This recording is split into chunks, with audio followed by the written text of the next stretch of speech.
2 pasukan elit TNI Angkatan Laut, Detasemen Jalamangkara, Denjaka, dan Komando Pasukan Katak Kopaska, dikerahkan untuk mengamankan agenda konferensi tingkat tinggi, KTT G20 di Bali, pada 15–16 November tahun 2022 mendatang.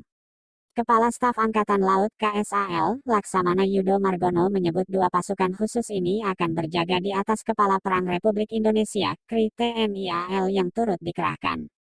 Ada pasukan khusus dari Denjaka, kemudian Kopaska yang on board di KRI tersebut, kata Yudo di Jakarta Utara, Senin, tanggal 31 Oktober tahun 2022.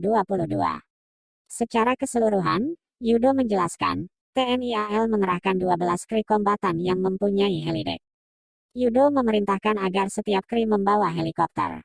KRI yang disiapkan adalah KRI yang siap tempur dan ini adalah mengamankan pemimpin-pemimpin negara, tegas Yudo.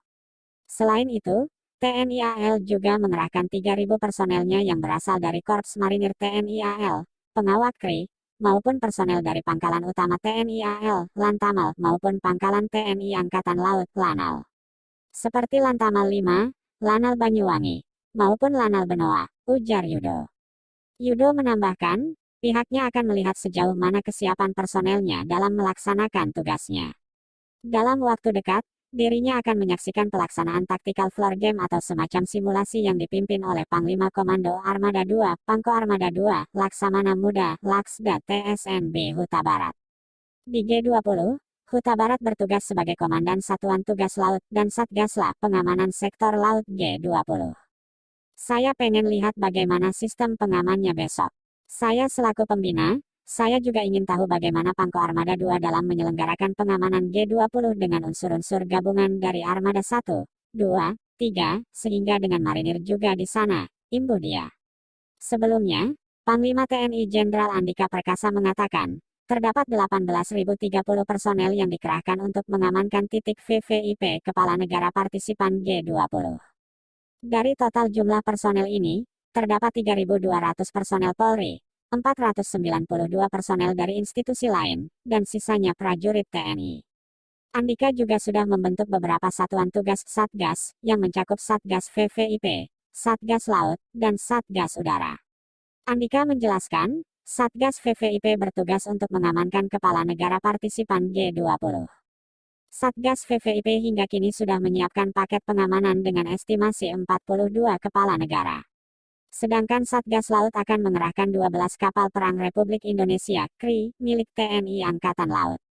Nantinya, alat utama sistem persenjataan alutsista, Matra Laut ini akan mengamankan titik lingkar Pulau Bali. Termasuk pengamanan atau pendampingan terhadap kapal militer negara-negara partisipan yang mungkin akan kirimkan, ujar Andika dalam konferensi pers virtual, Kamis, tanggal 20 Oktober tahun 2022. Sementara, Satgas Udara akan melibatkan 4 pesawat tempur milik TNI Angkatan Udara, masing-masing 2 jet tempur F-16 serta 2 jet tempur Sukhoi terdiri dari Su-27 serta Su-30. Satgas ini juga menyiapkan 13 helikopter yang mencakup 5 helikopter TNI AL, 2 helikopter TNI AD, dan 6 helikopter TNI AU. Di samping itu, Satgas Udara juga menyiapkan 2 pesawat Hercules, masing-masing khusus medis dan angkut.